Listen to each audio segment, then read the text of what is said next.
단기 선교 시즌을 맞아 해외 선교를 계획하고 실천하는 교회들이 많습니다. 해외 선교를 준비하기가 쉽지 않은 작은 교회들은 어떻게 선교를 준비할 수 있을지 알아보겠습니다. 본격적인 휴가철이 시작됐지만 연일 계속되는 무더위와 씨름하고 있는 소외계층들이 있습니다. 특히 점심을 거르는 결식아동들을 위해 서울 도봉구에 있는 교회에서 사랑의 도시락을 준비하고 있습니다. 그 현장을 찾아갑니다.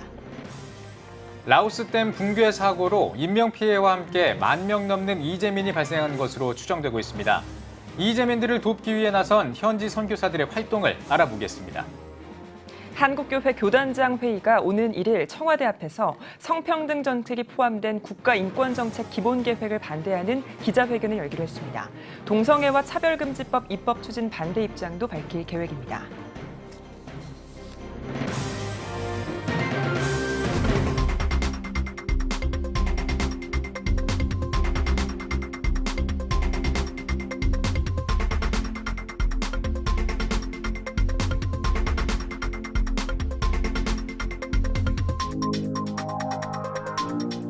시청자 여러분 안녕하십니까? 7월 31일 화요일 CTS 뉴스입니다. 매년 여름철 이맘때가 되면 국내외 선교를 준비하는 교회들이 많습니다. 네, 하지만 규모가 작은 교회는 다른 지역으로 선교를 떠나는 게 쉬운 일은 아닙니다. 그래서 오늘 첫 소식으로 작은 교회 효과적인 선교 방법을 살펴보겠습니다. 박세현 기자입니다. KWMA 세계선교대회, GMS 세계선교대회, 제주 엑스플로 선교대회 등 대형 선교 행사가 열린 지난 6월. 선교와 관련한 인사들이 한자리에 모여 하나님 나라 확장을 고민했습니다. 무더운 여름과 함께 찾아온 선교의 시기. 많은 교회와 단체들은 선교를 위한 인적, 영적 준비에 한창입니다. 하지만 규모가 작은 교회의 경우 선교를 가고 싶어도 엄두가 나지 않는 것이 현실. 사람도 없고 물질도 부족한 환경이 발목을 잡고 있는 겁니다. 가자 했을 때 인원이 없어요. 그러니까 큰 교회 같은 경우는 3, 40명 모집하기가 쉽겠지만 작은 교회 청소년들 같은 경우에는 이제 10명 미만인 교회들이 많아서 작년 동지방 4개 교회를 모아 연합수련회를 개최했던 송파 좋은시학교회 김재용 목사. 필리핀 지역을 방문해 약 일주일간 선교 활동을 하고 돌아온 성과는 생각보다 더 컸습니다. 가장 큰 걸림돌인 경제적 문제는 4개 교회가 분담해 부담을 줄였습니다. 교통비와 현지 비용을 나눠 비용 절감을 극대화하고 소규모인 덕에 상황에 유연하게 대처할 수 있었습니다. 모든 것들을 이제 진행하면서 n분의 1로 나눠서 사역을 할 수 있기 때문에 굉장히 장점이 있고 또 우리가 잘하는 부분을 프로그램을 진행하고 또 옆에 교회가 또 잘하는 부분을 진행하고 전체적으로 모였을 때 이제 선극도 준비하고 다 이런 프로그램들을 맡아서 하면 충분히 할 수 있거든요. 김 목사는 교단이나 연합기관이 할 수 있는 역할도 조언합니다. 선교를 가고자 하는 작은 교회들을 위해 바자회를 열어 그 수익을 지원해 줄 수 있다는 겁니다. 가장 중요한 것은 선교하겠다는 마음. 복음을 전하겠다는 마음이 견고하게 형성된 후 기도하면 환경적인 부분은 갖춰져 간다고 확신합니다. 환경에 얽매여서 못한다고 하기 전에 한번 이렇게 도전하고 했을 때 다녀온 다음에 학생들이 갖게 되는 자신감은 우리 교회 할 수 있다. 그리고 우리 작은 교회도 충분히 이런 프로그램을 할 수 있다라는 믿음의 도전이 충분히 되고 남습니다. 1년 중 선교 움직임이 가장 활발한 시기. 환경보다 선교에 대한 갈급함과 열정의 회복이 요청됩니다. CTS 뉴스 박세현입니다.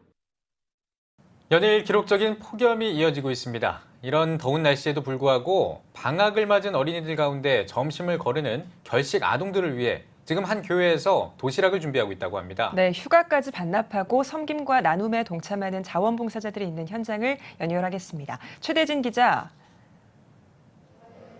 네, 저는 지금 서울 도봉구에 위치한 영천감리교회에 나와 있습니다. 뒤에 보이시는 도시락 용기, 따뜻한 밥과 먹음직스러운 반찬을 지금 성도분들이 포장하고 있는데요. 교회에서 마련한 사랑의 도시락이라고 합니다. 좀 더 자세한 이야기 영천교회에 담임하고 계신 신태하 목사님 모시고 이야기 나눠보겠습니다. 목사님 안녕하세요. 네, 안녕하세요. 네, 뒤에 보이는 게 도시락으로 보이는데요. 맞나요? 네, 맞습니다. 우리 지역의 결식아동들을 위한 도시락 맞습니다. 사랑의 도시락이라고 하는데요. 이 사랑의 도시락은요, 저희 방학 1동 또 2동 지역에 취약계층의 가정 자녀들이 많이 있는데 그 아동들에게 도시락을 학교에서 급식을 제공받지 못하는 방학 기간 동안에 3주 동안 제공하는 것을 목표로 해서 사역을 하고 있습니다. 그리고 올해로 4년째 이 사역을 잘 감당하고 있고요. 교인들의 헌금 그리고 자원봉사로 이 사랑의 도시락 사역이 잘 진행되고 있습니다. 네, 지금 방금 전에 이제 결식 아동들을 위한 도시락이라고 말씀을 하셨는데 사실 방학 기간에는 결식 아동들이 더 늘어날 것 같은데요. 어떤가요? 네. 저희 이 방학 1동, 2동 지역은요, 특히 이제 서울에서도 결식 아동들이 많이 있는 지역이에요. 그래서 저희가 그 아이들을 전부 다 파악을 할 수는 없고, 주민센터의 복지 담당자들과의 회의를 통해서 협업을 하면서 대상자들을 추천받아서 60가정에 15일 동안, 14일 동안 올해는 이제 사랑의 도시락 사역을 진행하고 있는 거죠. 네. 방금 전에 말씀하셨던 게 뭐 토요일과 주일을 제외하고는 14일 동안 진행되는 만큼 장기간이지 않습니까? 사실은 뭐 쉽지만은 않은 사역인데요. 이게 지속돼야 되고 이제 방학 기간 내내 해야 되는 거기 때문에 성도들 중에는 이제 휴가를 반납하고 또 여기 와서 봉사하는 분들도 많이 있고 또 자기 가정도 있지만은 그런 일들 다 뒤로 하고 이 사역의 귀한 줄로 알고 결식 아동들에게 방학 기간 동안 도시락을 제공하는 것을 기쁨으로 알고 이제 사역을 하는 거죠. 이분들이 헌신과 봉사를 통해서 이루어지는 거죠. 네. 네, 지역의 많은 교회들이 사실 사랑의 도시락과 같은 나눔과 섬김 사역에 더 많이 동참하길 기대하겠습니다. 오늘 말씀 고맙습니다, 목사님. 감사합니다. 네. 네, 방금 전까지 도시락 싸기에 여념이 없었던 성도 한 분 더 모시도록 하겠습니다. 안녕하세요. 안녕하세요. 저는 영천교회 여성교회 회장으로 섬기고 있는 허양숙 권사입니다. 네, 방금 전까지 이제 도시락 싸기에 여념이 없으셨는데 도시락 봉사 동참하시게 된 계기가 있을 것 같아요. 예, 저희 영천교회가 섬기고 있는 도봉구 방학동은 다른 지역보다 취약계층이 많이 분포되고 있습니다. 특히 취약계층에는 어린이들이 많이 있습니다. 학기 중에는 학교 급식을 통해 식사를 제공받지만 방학이 되면 공백이 발생합니다. 그래서 이런 지역 어린아이들이 소식을 접하고 영천교회는 3년 전부터 사랑의 도시락을 시작하게 되었습니다.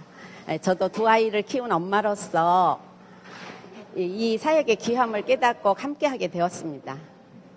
네, 사실은 방금 전에 어머니의 마음으로 동참하신다고 하셨던데 도시락 어떤 마음으로 포장하셨는지 궁금합니다. 네, 물론 어머니의 마음이지요. 어머니는 자라나는 어린이들에게 가장 귀한 것이 식사라고 생각합니다. 몸의 건강뿐만이 아니라 정서적으로 중요하기에 엄마의 마음을 담아 도시락을 포장하고 있습니다. 네, 허양숙 권사님 오늘 말씀 네, 고맙습니다. 고맙습니다. 네. 지역 아동들을 위해 영천교회 교인들과 예수님의 사랑이 듬뿍 담긴 도시락 무더위 즐겁고 행복하게 이겨내길 바라겠습니다. 네. 무더위에 수고하셨습니다. 지역의 어려운 이웃들을 위한 한국교회 이런 의미 있는 나눔과 섬김이 앞으로도 더 많아지길 기대하겠습니다. 네, 다음 소식 전해드리겠습니다. 라오스 댐 붕괴 사고로 많은 이재민들이 고통을 받고 있습니다. 이재민들을 돕기 위해 현지 선교사들이 구호 활동에 나섰습니다. 보도에 장현수 기자입니다. 라오스 현지 시간으로 23일 밤 남동부 아타푸주에서 일어난 보조댐 붕괴 사고. 라오스 아타푸주 당국은 현지 날짜로 29일 붕괴에 따른 홍수로 9명이 사망했다고 밝혔습니다. 이재민도 만여 명에 달하는 것으로 추정되는 상황. BBC 등 주요 외신들은 라오스 언론 보도보다 사망자 수와 침수 피해가 더 클 거라는 보도를 내놓고 있습니다. 현지 선교사들도 재난 상황 속에서 바쁘게 움직이고 있습니다. 사회주의 국가 라오스에서 종교 활동에 제약을 받는 만큼 비공식적인 지원을 이어가고 있습니다. 현재 선교사들은 이재민들에게 필요한 물품을 지속적으로 파악하며 의류, 이불, 신발, 세면도구 등의 물품들을 지원하고 있습니다. 또 자체적인 의료팀을 꾸려 사고 지역에 파견하고 상황을 지속적으로 확인하고 있습니다. 지금 현재 우리 선생님들이 이곳에서 서남사이 지역의 댐 붕괴로 인하여 많은 피해를 받고 있는 현지인들을 섬기기 위해서 저희들이 앞서서 나서기보다도 한인회와 또 이 나라 종교국을 전면에 세우고 그들에게 우리가 물품을 모아서 운영하고 있고요. 선교사들은 사회주의 국가 라오스에서 종교색을 띠는 현지 봉사는 위험하다고 경고하며 현 시점에서는 개별적인 봉사보다도 현지 선교사들이나 단체를 통한 후원 등으로 돕는 게 바람직하다고 강조했습니다. 이 나라 문화와 이 나라 상황을 알고 움직여 주시는 것이 우선이라고 합니다. 이곳에 있는 우리 선생님들과 상의해주면 저희들이 지혜를 모아서 우리의 본연의 색은 드러내지 않지만 그분의 말씀처럼 사랑으로 그들에게 다가가서 실질적으로 도움을 주면 좋을 것 같습니다. 댐 붕괴 사고로 고통 속에서 하루하루를 보내는 라오스 이재민들. 그들을 돕기 위한 한국교회의 관심과 기도가 필요해 보입니다. CTS 뉴스 장현수입니다. 한국기독교계가 라오스 남부에서 발생한 댐 붕괴 사고 현장에 봉사단을 긴급 파견했습니다. 한국기독교연합봉사단과 라오스 선교사협회가 각각 3명과 15명으로 구성된 긴급 구호팀을 파견했으며 두 단체는 식료품과 매트리스, 의약품, 의류 등을 라오스 사남사이 지역에 있는 이재민들에게 제공할 계획입니다. 한국기독교교회협의회는 또 연대 서신을 통해 댐 붕괴 사고로 가족과 삶의 터전을 잃어버린 주민들과 라오스 교회에 애도를 표하면서 한국교회와 연합회 피해자들과 파괴된 공동체를 위해 기도하고 힘을 모을 것이라고 전했습니다. 한국교회 교단장 회의가 모임을 갖고 제3차 국가인권정책 기본계획에 삽입된 성평등이라는 단어를 양성평등으로 교체해 줄 것을 정부에 촉구하기로 했습니다. 교단장들은 8월 1일에 청와대 앞에서 기자회견을 열고 성평등 정책이 포함된 국가인권정책 기본계획과 동성애와 포괄적 차별금지법 입법 추진 반대 입장을 밝힐 계획입니다. 이 밖에도 3.1운동 100주년 기념사업을 추진하기 위한 준비위원회를 구성해 한국교회 전체가 참여할 수 있는 사업으로 추진하기로 했습니다. 한편 제3차 국가인권정책 기본계획은 오는 8월 7일에 열리는 국무회의에서 의결될 경우 대통령의 재가를 거친 뒤 바로 시행에 들어갑니다. 한국기독교 총연합회 신천지 대책위원회가 지난 27일에 제3차 신천지 대책 세미나를 개최했습니다. 세미나에서 피해 사례를 발표한 A모 집사는 신천지에 빠져서 2년째 가출 중인 딸을 돌려달라고 시위했지만 자가용에 강제 개종 금지 문구가 적힌 스티커를 붙이고 밤새 행패를 부리고 협박까지 하고 있다고 주장했습니다. 이어 또 다른 피해 가족 B모 씨는 올해로 31살 된 막내딸이 신천지에 빠져 가출한 지 3년째라고 밝혔습니다. 한기총 대표회장 엄기호 목사는 피해를 입은 사람들의 사례를 모으고 공감대를 형성해 신천지가 얼마나 반사회적인 집단인지 한국교회와 사회에 알리겠다고 말했습니다. 여의도 순복음교회가 야회를 알자를 주제로 제76회 전국교역자 학부모 하계수련회를 개최했습니다. 개회예배에서 성령의 열매라는 제목으로 특강을 전한 여의도 순복음교회 이영훈 목사는 한국교회와 사회의 미래인 다음 세대들이 바른 가치관을 갖고 성장할 수 있도록 사랑으로 섬겨주길 바란다고 당부했습니다. 30일부터 이틀 동안 열리는 하계수련회는 성광교회 유관재 목사를 비롯해 CTS 콜링갓의 진행자 브라이언 박 목사와 건국대 조명환 교수 등이 특강을 할 예정입니다.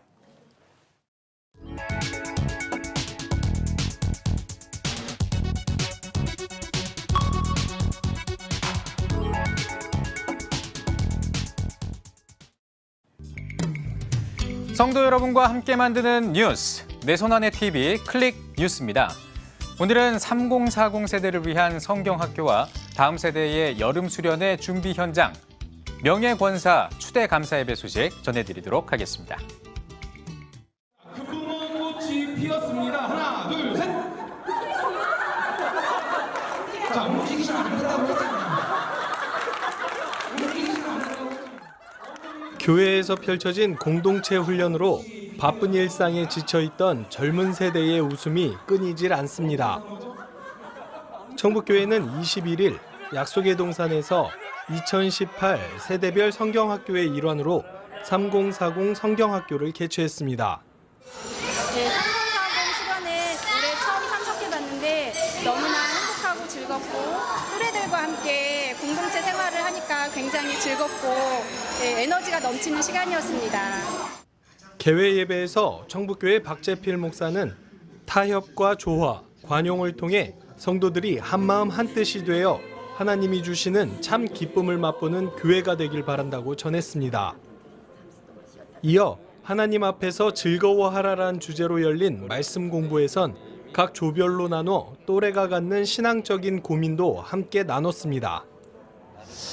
노년 세대로부터 전승되는 그 신앙을 우리가 잘 계승해서 우리의 어린 세대, 다음 세대까지 신앙을 전해줘야 하는데 30, 40 세대가 따로 모여서 성경 공부를 하고 그들만의 또 친교를 하고 그들만의 공감대를 형성할 수 있는 그런 장을 교회가 많이 만들어줘야 한다고 그렇게 믿고 있습니다. 교회의 허리라 불리우는 3040 세대는 사회적으로는 무한 경쟁 속에 여유가 없고 교회에서도 끼인 세대가 되어 활동 영역이 좁습니다. 또한 사회적으로도 결혼 시기가 늦어지면서 어린 자녀를 돌보느라 신앙에 갈급함이 있어도 주일 예배만 겨우 참석하기 일쑤입니다. 이러한 부모들의 상황을 알고 유아부 봉사자들은 육아교실을 따로 운영해 3040 세대가 성경학교에 전념할 수 있도록 도왔습니다. 교회 행사에 참여하고 싶은 마음은 좀 많았는데 아이들 때문에 좀 마음먹기가 힘들었던 것 같아요. 그런데 이렇게 목사님, 권사님들이 이렇게 아이들을 돌봐주시니까 저희가 말씀에만 집중할 수 있어서 참 좋은 것 같습니다. 3040 성경학교뿐만 아닙니다. 아동부의 전유물로만 여겨지는 여름 성경학교를 50대와 60대, 실버 썸머 캠프 등 각 세대별로 나누어 진행해 전 교인의 세대별 맞춤형 신앙교육이 한 달간 펼쳐졌습니다. 이번에 처음 참여했는데 생각보다 너무 따뜻하고 내용도 너무 좋았고 그리고 새로운 사람들을 많이 알게 되는 계기가 된 것 같고 또 이번 일을 통해서 좀 더 하나님하고 동행하는 시간을 더 많이 가져야 되겠다 이런 생각도 했고요. 이 뜨거운 여름에 날씨를 더 뜨겁게 이겨낼 수 있는 이 세대별 성경학교를 통해서 전 교인들이 각 세대별로 하나님 말씀을 배우고 신앙을 성장시키고 성숙시키고 그러면서 우리 교회를 더 부흥시키는 일에 힘을 합할 수 있는 이런 동력을 만들게 됐다고 생각을 합니다. 무더운 여름 세대별 맞춤 성경학교를 통해 하나님 안에서 함께 즐거워하는 교회 공동체가 만들어져 영적 성장과 함께 한국교회의 든든한 주춧돌로 세워지길 기대합니다.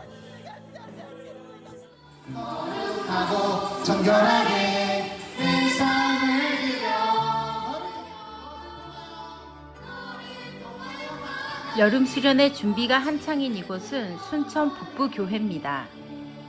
순천 북부교회는 약 200명의 초등부 학생들이 하나님을 인격적으로 만날 수 있도록 프로그램들을 준비하고 있습니다. 또한 눈높이에 맞는 효과적인 복음 전파를 위해 다양한 찬양과 율동을 연습하고 있습니다. 저희가 준비한 모든 것들이 그냥 헛되이 사용되는 것이 아니라 하나님의 영광을 위해서 사용되어지고 이 시간 참여하는 모든 아이들이 하나님을 만나는 귀한 시간이 되어지기를 바랍니다. 수련회를 통해서 우리 아이들이 하나님을 만나고 그다음에 영적으로 성장할 수 있는 그런 아주 귀한 시간이 되었으면 좋겠습니다. 무더운 여름 수련회를 통해 태양보다 더 뜨거운 하나님의 사랑을 깨닫고 영적 성장을 이뤄가는 다음 세대가 되길 소망합니다. 몽탄중앙교회는 교회 창립 64주년 기념 명예권사 추대 감사 예배를 드렸습니다. 새중앙교회 허정기 목사는 교회에 예수님이 안 계시면 교회가 아니며 교회가 존재할 수 없다고 설교했습니다. 이어 축사를 한 광주 왕성교회 박유민 목사는 평생 주님의 몸된 교회를 위해 충성함으로 주님과 성도를 시원하게 하셨기에 축하한다고 했습니다. 명예권사 추대패 수여식은 감동 그 자체였습니다.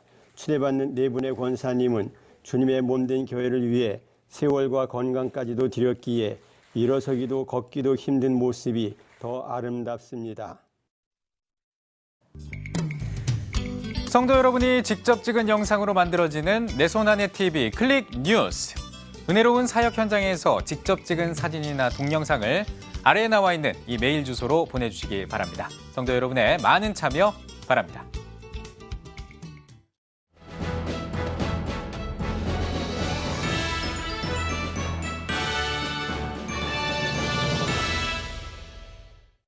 전국 각적별 네트워크 뉴스입니다. 1832년 한국 최초의 선교사인 독일인 칼 귀틀라프가 한국에 온 날을 기념해서 충남 보령시 고대도에서 다양한 행사가 열렸습니다. 첫 소식 대구방송 신규식 기자가 전해드립니다. 충청남도 보령시 고대도 20여 명의 주민들이 살고 있는 이 섬은 충남에서 원산도 다음으로 큰 섬입니다. 1866년 순교한 토마스 선교사보다도 34년 앞선 1832년 7월 17일 중국어 통역관이자 의사인 독일인 칼 귀틀라프 선교사가 고대도에 배를 정박하며 20일 동안 머물며 주기도문 한글 번역과 감자 재배법을 전파했습니다. 칼 귀틀라프 학회와 보령시는 이날을 기념하기 위해 7월 17일을 칼 귀틀라프의 날로 지정하고 학술 세미나와 야외 음악 등 다양한 기념 행사를 진행하고 있습니다. 올해 5회째를 맞이하는 이번 국제학술 심포지움은 17일 동일교회 고대도 선교센터에서 동일 어거스틴 수도 도서관장인 미하일 루트샤이트 박사와 칼 귀틀라프 학회장인 대구 동일교회 오영기 목사를 초청해 귀틀라프의 에어프루트 방문에 대한 내용과 조선 사료를 중심으로 고대도 안항 정박에 관한 연구에 대한 자료를 발표했습니다. 여러 가지 논란의 소지가 있는 귀틀라프의 선교 여정에 대해서 특별히 고대도가 최초의 선교 성지다라는 사실을 확증하는 그러한 심포지움으로서의 큰 의미를 가진다라고 생각합니다. 이날 심포지움에서 미하일 루트샤이트 박사는 칼 귀틀라프가 에어프루트를 방문한 해인 1850년에 독일 음악가 칼 라인탈러가 출판한 개신교 찬송가 책을 귀틀라프 학회에 전달했습니다. Und sie haben gespürt, dass ihre Tätigkeit das gleiche Ziel und den gleichen Weg verfolgt.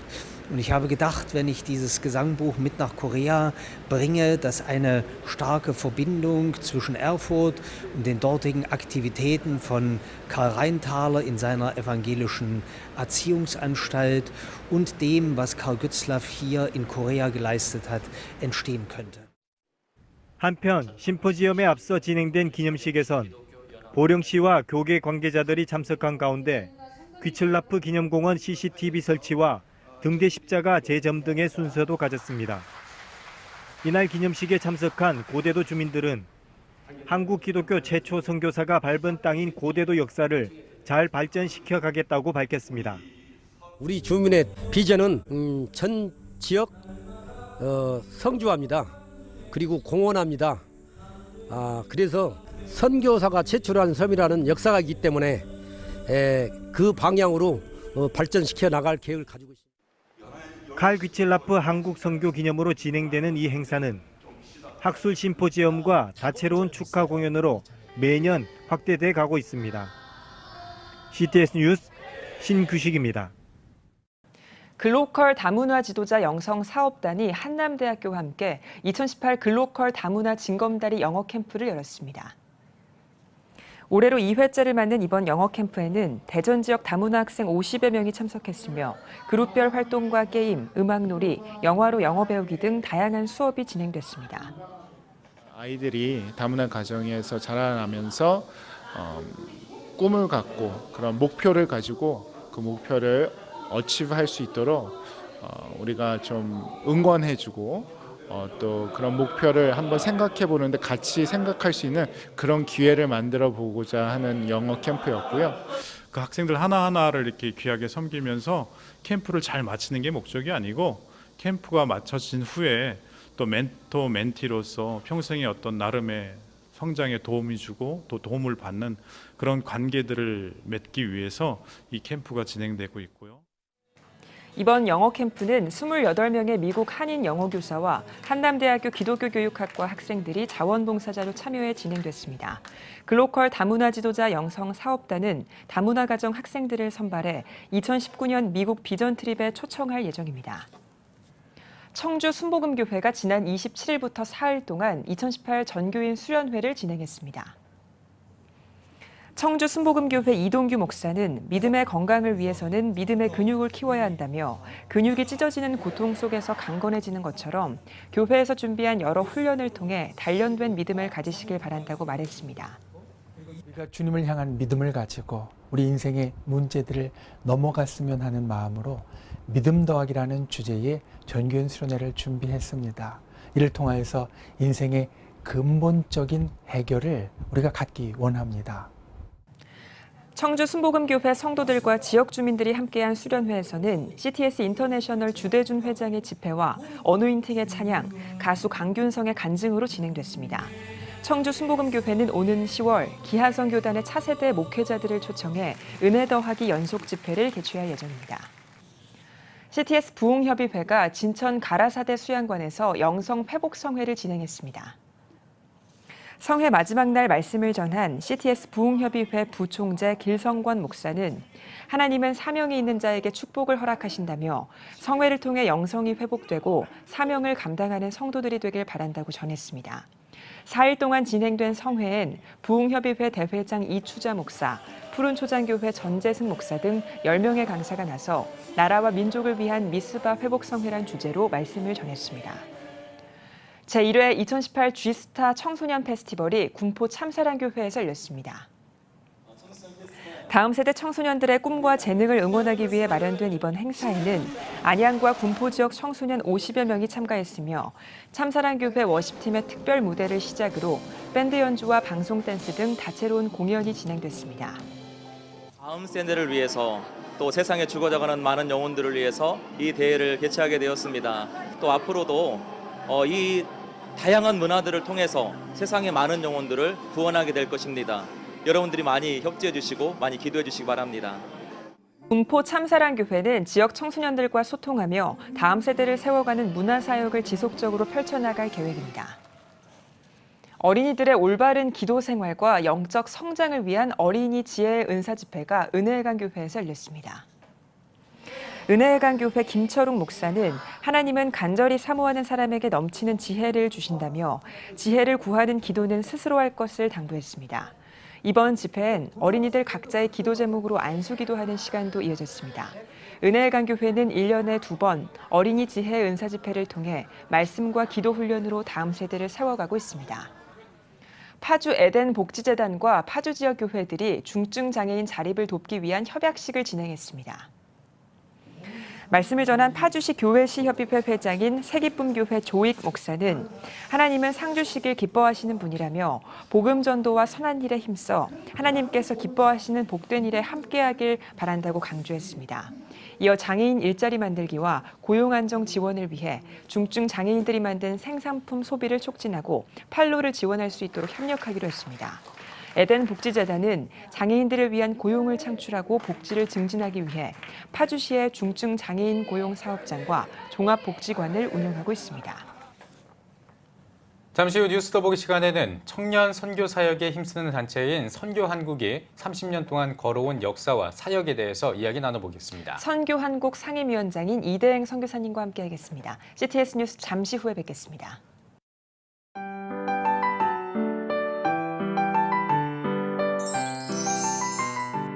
오늘날 다음 세대 선교 현장은 해외 어느 선교지보다도 복음화율이 낮은 복음의 불모지입니다.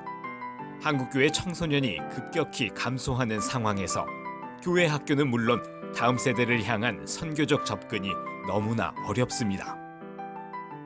아름다운 신앙 계승은 교회의 사명이기에 한국교회와 성도들이 당장 눈에 보이는 결과를 기대하기보다 지속적인 기도와 관심이 이어지길 소원합니다. 한국교회의 미래는 다음 세대 신앙 계승에 달려 있습니다. 예수 그리스도의 은혜와 하나님의 사랑이 자라나는 다음 세대와 함께하기를 기도합니다. 다음 세대, 대한민국의 희망입니다. 이 캠페인은 대한예수교 장로회 통합총회와 함께합니다.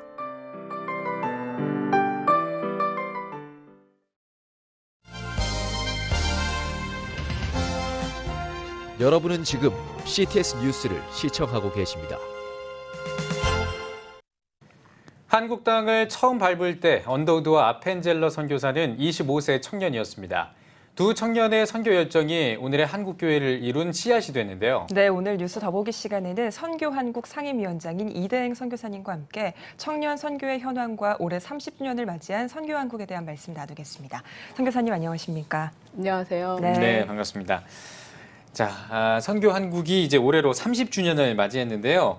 청년 사역에 앞장서온 이 선교한국 소개를 좀 해주시죠. 어떤 단체입니까? 네, 선교한국은 1988년에 청년 선교 동원을 위해서 시작된 연합 운동입니다. 1988년 당시에 17개 단체가 연합을 했는데요.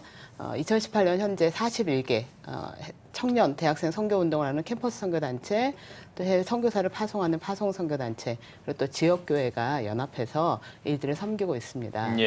선교한국은 사실 대표적 사역으로는 선교한국 대회를 들 수가 있는데요. 선교한국 대회뿐만 아니라 기도합제 운동, 또 선교 지역교회가 선교에 참여할 수 있는 다양한 컨텐츠를 개발하는 그런 선교 교육 훈련, 또 세미나 이런 일들을 감당해 오고 있었습니다. 네, 말씀해 주신 것처럼 선교한국이 다양한 청년 사역을 해오고 있는데요. 선교한국이 생각하는 선교는 어떤 의미인가요?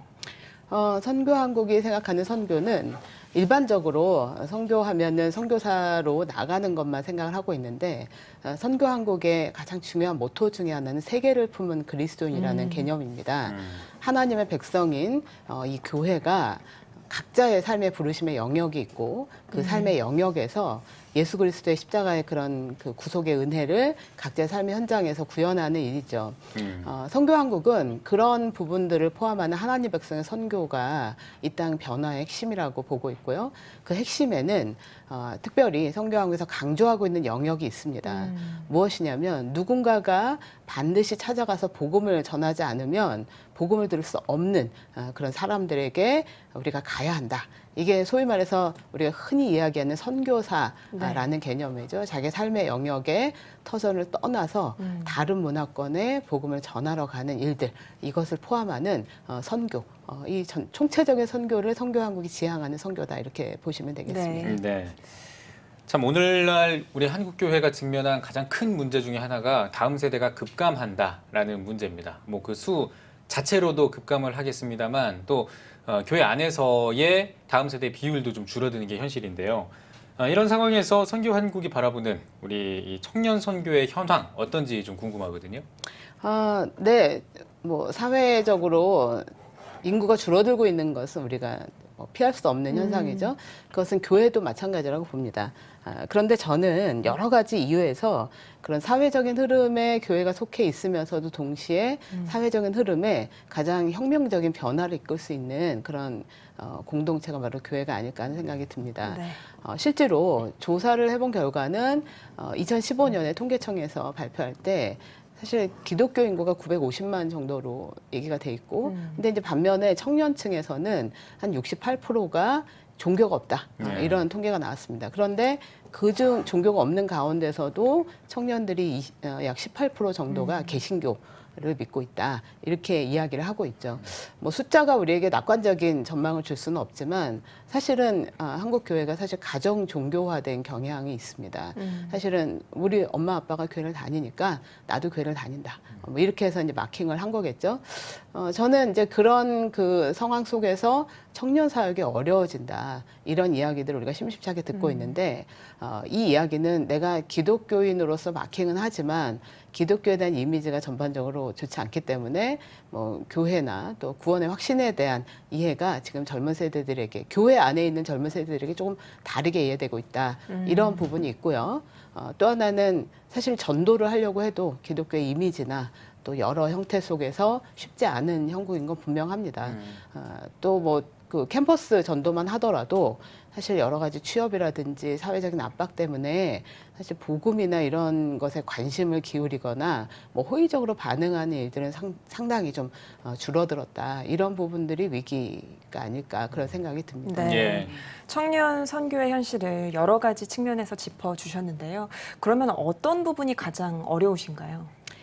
저는 청년 선교에 있어서 특별히 뭐 지금 세대만 어렵다 이렇게 생각하진 않아요. 그러나 아까도 말씀드렸지만 우리가 사회적인 현상 속에서 자유로울 수 없는 게 또 기독교인들이고 기독교인들이 사회 구성원으로서 사회의 어떤 큰 흐름, 뭐 신자유주의라든지 종교에 관심이 없어지는 그런 형태라든지 뭐 이런 면에서 사실 어려움이 있죠.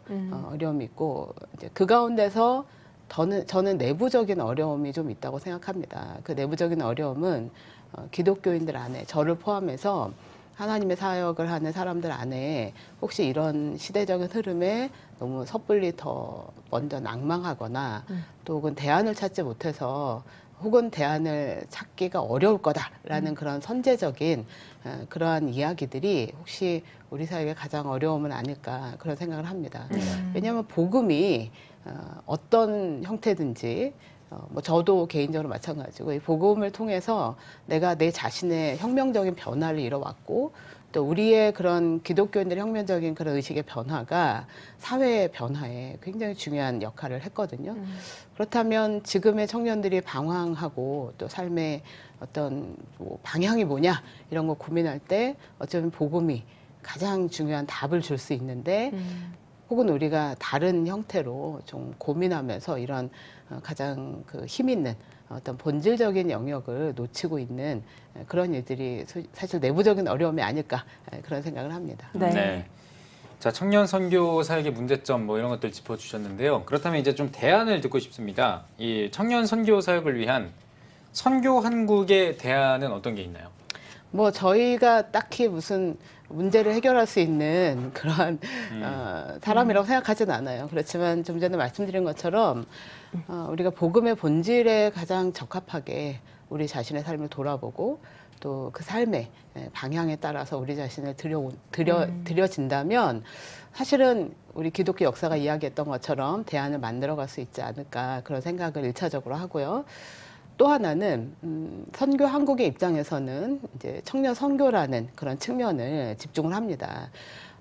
약 30여 년 전에는 우리 선배들이 선교에 대해서 나아갈 때 사실 앞에 아무것도 없었거든요. 그래서 다 개척자로 나갔죠. 그래서 시행착오도 굉장히 많았고 또 그런 상황들이 있었습니다. 그러나 지금 이런 여러 가지 어려움 속에서 한 가지의 긍정적인 전망은 이미 30여 년 동안의 많은 경험을 쌓은 선배들이 있고 그 선배들을 통해서 우리 후배들이 잘 견인될 수 있는 그런 환경에 지금 우리가 있다. 그래서 선교 한국의 대안은 그렇습니다. 복음을 본질적으로 본인이 한 개인이 그런 믿음으로 나아가는 일들의 전제를 가지고 그 믿음에 더해서 우리의 선배들이 쌓은 노하우가 또 그 후배들이 잘 나아갈 수 있는 길을 만드는 것 이것이 선교 한국이 좀 집중하고 있는 전략이다 이렇게 생각하시면 되겠습니다. 네.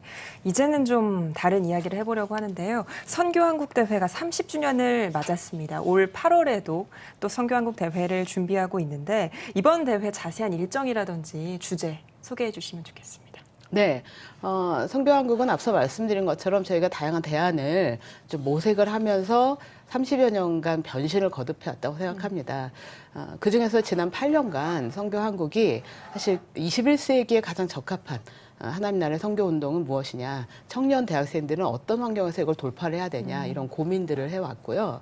그런 고민들을 모두 고민들의 어떤 정점을 녹여낸 대회가 이번에 2018년 대회가 아닐까 하는 생각이 듭니다. 2018년 대회는 다음 주에 시작이 됩니다. 8월 6일부터 10일까지 세종대학교에서 진행을 하고요.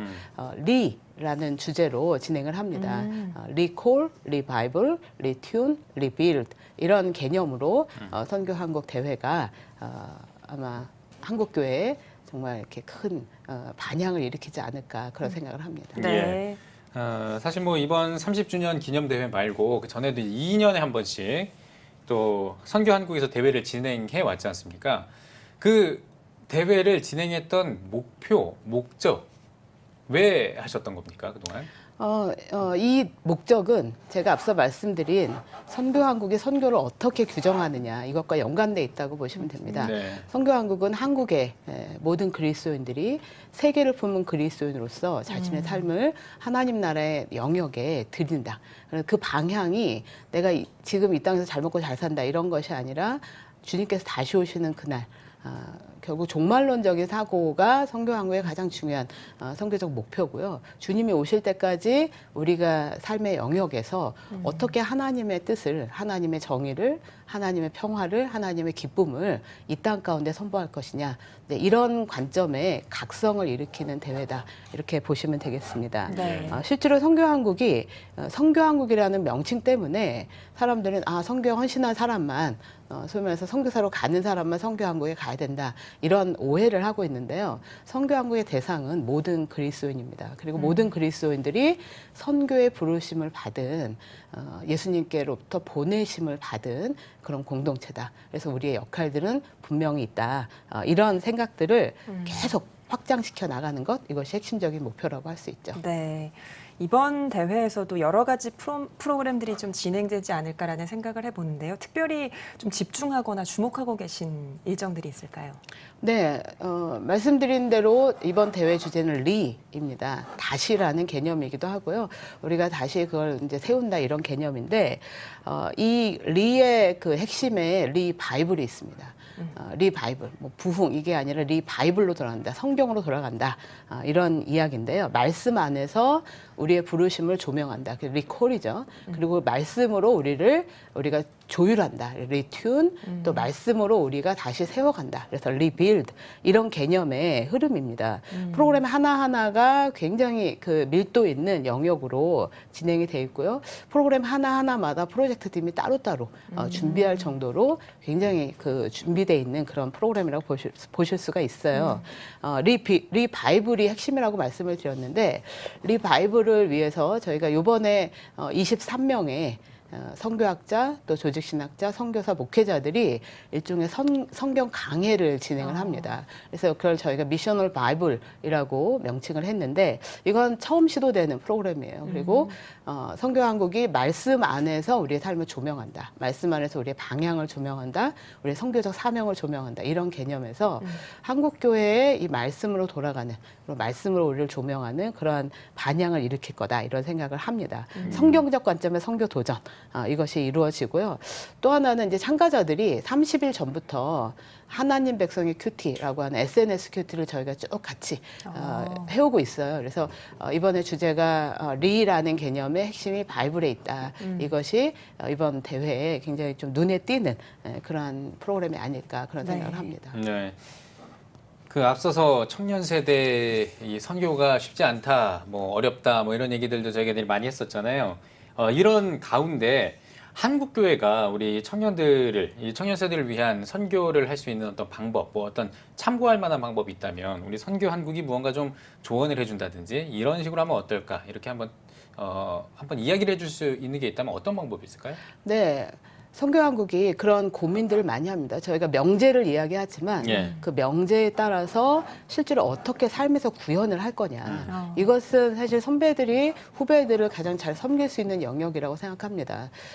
이를 위해서 제가 앞서 말씀드렸지만 8년 동안 선교한국의 변화를 위해서 상당한 그런 노력을 기울여 왔습니다. 그중에 한 5년을 저희가 3가지 연구 프로젝트를 진행을 했고요. 그중에 하나가 선교한국 2018년 이후에 향후 10년 동안의 한국교회는 어떤 선교적인 아젠다를 갖게 될 거냐, 어떤 고민을 하게 될 거냐, 그 가운데 선교한국이 집중적으로 조명해야 될 것이 무엇이냐, 그것이 지금 선교한국에 참여하는 청년들에게 굉장히 중요한 삶의 방향들을 이야기할 거기 때문에 그런 준비를 했습니다. 그래서 이것을 목요일 날 제가 한국교회 미래 이슈라는 프로그램으로 진행을 하고 있는데요.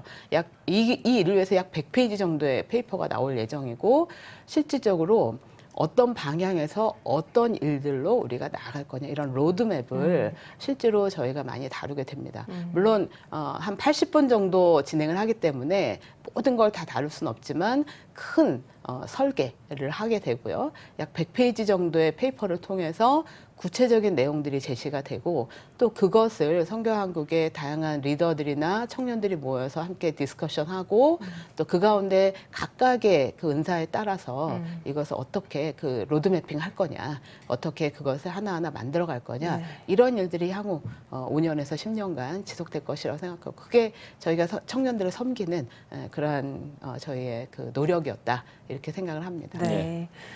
선교사님의 양력을 좀 보니까요. 선교한국에서 홍보 간사라든지 사무국장, 실행총무 등 여러 가지 역할을 하셨거든요.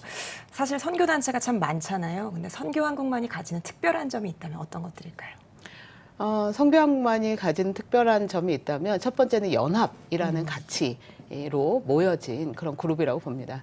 사실 선교는 혼자 할 수 있는 게 아니거든요. 그래서 선교한국이 88년에 시작할 때 연합 선교대회라고 하는 것은 당시에 한국 교회에도 큰 반향을 일으켰어요. 그래서 그 이후에 사실은 이제 많은 연합 운동체들이 활성화되기 시작을 했죠. 그래서 선교한국의 중요한 가치는 연합이었다라고 보고요. 그 연합을 통해서 우리가 어떤 태도로 섬기느냐, 이제 이게 저희의 핵심적인 가치였습니다. 그래서 섬김.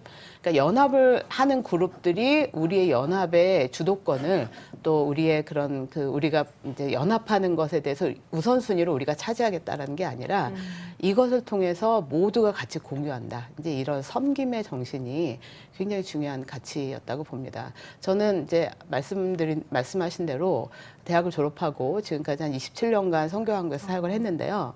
이런 연합과 섬김이라는 가치가 너무나 아름답지만 사실은 굉장히 쉽지 않은 그러한 일이라는 것을 몸소 체험을 했습니다. 근데 그런 걸 통해서 하나님께서 이 한국 선교의 이 연합과 섬김의 가치로 있는 선교한국을 아마 너무나 귀하게 여기시지 않았을까 이런 생각이 들고요. 제가 많은 선교계의 흐름과 역사를 봤을 때 세계 교회사에 있어서 선교한국은 아마 굉장히 그 의미 있는 그런 요소로 아마 그 쓰여질 거라고 봅니다. 그래서 한국 교회에 하나님이 주신 선물 이것이 선교한국이었다 이런 것으로 특징을 지을 수가 있습니다. 네. 예. 지난 30년 동안 참 많은 사역을 감당해 왔던 선교한국이고요. 또 앞으로 또 30년을 바라보는 이 시점에서 어떤 계획이 있으신지 궁금합니다. 선교한국이 제가 말씀드린 그런 그 다양한 프로그램들이 연속성상에 있다 이렇게 보시면 되겠습니다. 선교한국의 미래를 어떻게 견인할 거냐. 선교한국에 참여하는 청년들이 실제로 선교한국을 통해서 선교에 대한 인식을 갖게 되기 때문에 이들이 지역교회에서 활동할 뿐만 아니라 이들 가운데 한국교회의 미래의 자원들이 만들어지거든요. 그래서 선교한국이 갖고 있는 가치, 연합이나 섬김의 가치가 계속 지속될 것이고 더 성숙하게 될 겁니다. 또 21세기라는 환경 안에서 우리가 청년들이 놓여있는 환경, 또 그들이 갖고 있는 압박 문제들을 결코 어떤 믿음이라는 것 때문에 우리가 그 하나로 몰아가는 것이 아니라 실제로 우리가 어떻게 그 문제들을 해결해 나갈 수 있냐. 또 우리가 믿음이라는 변치 않는 그 고백 안에서 이 변화하는 세상에 어떤 형태로 이들이 아주 그 능동적으로 그 하나님의 나라를 섬겨갈 거냐 이런 다양한 그 전략들을 개발하는 일이 향후에 선교한국이 집중하고 있고 또 계속해서 감당해야 될 과제라고 여기고 있다 이렇게 보시면 되겠습니다. 네. 마지막으로 한국교회 성도님들께 당부의 한 말씀 부탁드립니다. 네, 가까이에는 일주일 후에 있을 선교한국 2018 대회를 위해서 기도해 주시고 관심을 기울여 주셨으면 좋겠습니다.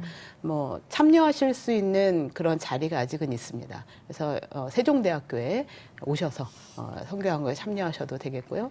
또 혹시 참여를 못 하시는 분들은 지금 이 기간 동안에 마지막 준비하는 기간과 또 대회 기간을 위해서 기도해 주셨으면 좋겠어요. 한국교회의 미래를 만드는 일이고 한국교회 선교의 미래가 지금 그 안에서 가늠이 되는 그런 시간이기 때문에 성도님들의 기도가 실제로 그 일을 먼저 앞서서 길을 여시는 것이라 생각하고요.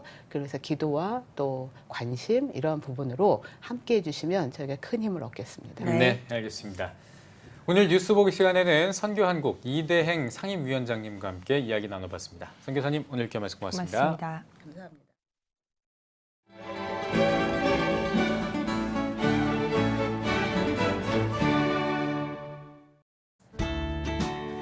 내일은 전국이 대체로 맑겠습니다. 아침 최저 기온은 24도에서 28도, 낮 최고 기온은 31도에서 38도가 되겠습니다. 주간 날씨 예보입니다. 이번 예보 기간에는 고기압의 영향으로 대체로 맑은 날이 많겠습니다.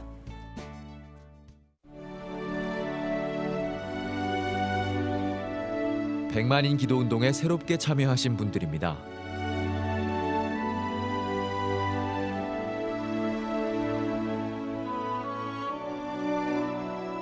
백만인 기도운동을 통해 보내주신 후원금은 국내는 물론 전 세계를 향한 CTS의 영상 선교 사역을 위해 소중하게 쓰이고 있습니다.